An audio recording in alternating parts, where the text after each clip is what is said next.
Today, I will be showing you how to make macaroons. Let's get started. You're going to need 2 baking sheets, 1 cup of powdered sugar, 3/4 cup of almond meal. You can grind up whole blanched almonds, but I prefer to save some time and buy my own. 1/4 cup of granulated sugar, 2 eggs at room temperature, food coloring, piping bag, pastry tip, a spatula, whisk, and I forgot to add this, but a 1/4 teaspoon of cream of tea. So to start, go ahead and put 3/4 cup of almond meal into a food processor to grind up the mixture into a finer powder. By grinding the almond meal, the shell of your cookies won't be lumpy but have a smooth texture.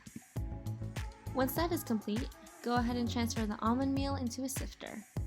After grinding all the almond meal, you are going to repeat the same process for the powdered sugar. With the almond meal and powdered sugar mixture in the same sifter, go ahead and whisk the 2 dry ingredients through the sieve. By passing the dry ingredients through the sieve, you are getting rid of any chunks that will make your batter lumpy. After all, we want smooth shells. These are the chunks that we don't want in our batter. So go ahead, toss these in the trash. You want to make sure that your dry ingredients are well incorporated. So whisk these 2 ingredients together before moving on to the meringue. In a separate bowl, go ahead and separate the 2 egg whites from the yolk. One very crucial tip, make sure you don't get any yolk in the bowl or the egg whites won't whip properly. Move this bowl to your stand mixer with the whisk attachment. You can use a hand mixer, but I get tired easily and this works a lot better for me. Go ahead and start at a medium speed until your mixture begins to bubble. Once bubbles start to appear at the edges of your bowl, go ahead and mix in 1/4 teaspoon of cream of tea.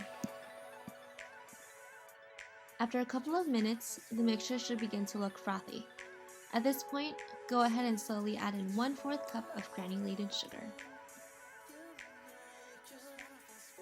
When soft peaks begin to form, this is the best time to add in your food coloring.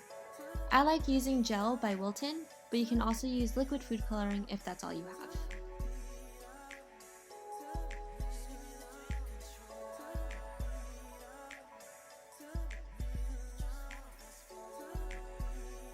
Continue beating your egg whites on high for a couple more minutes until you get stiff peaks. At this point, you can tell if your egg whites are ready when you lift your whisk attachment and the peaks are nice and tall. Slowly pour in your dry ingredients into the bowl with the egg whites. This is where it could all go wrong. Make sure you don't stir your mixture, but instead gently fold the mixtures together. Keep combining until your ingredients are well incorporated. You can test if your batter is ready if you are able to ribbon the number 8 without the batter separating. Once the test is complete, stop mixing. Fit your pastry bag with a pastry tip and fold it over a tall glass. Go ahead and fill the bag with the mixture.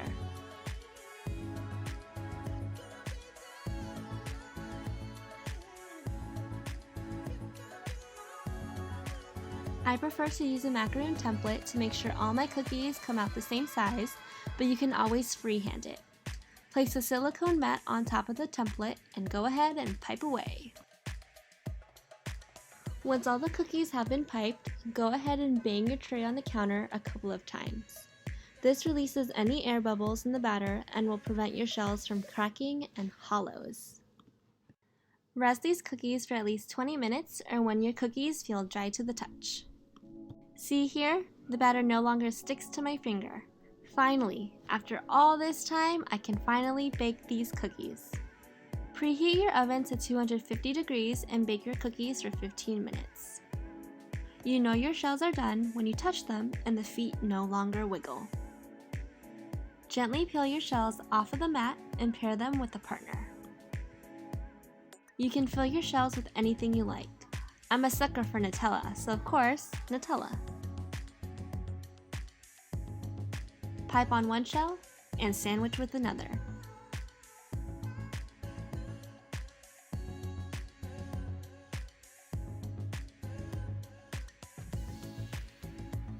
After all the waiting, you're done! These cookies go great with a cup of coffee.